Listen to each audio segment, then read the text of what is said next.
నువ్వు ఎనపోగారు నువ్వు ఎనతిరిగాకు నీ చూడాకే నీ చూడాకు ఓ అమ్మా ఇవాళ పొద్దుగాల కాంచెల్లి నిన్ను వచ్చా గుర్తిస్తాను.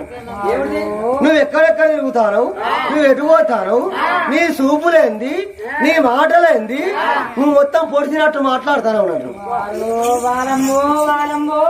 ఈ ఎల్లుగా పాడైపోయి మందు వచ్చిపోను ఊగెసుడు మాట మాకు నేనెక్కడ పోతాను రా. ఓ అమ్మా ఇవాళ పొద్దుగాల నీ చెరువు కట్ట మీద కూర్చొని ఆ పరిగా జరుగుతా అంటే ఆ కాపోళ్ళ పిల్లగాడు వచ్చి నీ చెయ్యి పట్టుకొని మక్క చెట్ల కొంట వేడు నా గొప్ప ముంచేవారే ఎల్లమ్మా. ఓ అమ్మా ఓలమ్మో ఓలమ్మో వీడు ఎప్పటికి పని లేకున్నా గాని 10 సార్లు పిలుస్తాడు. నేను ఎక్కడ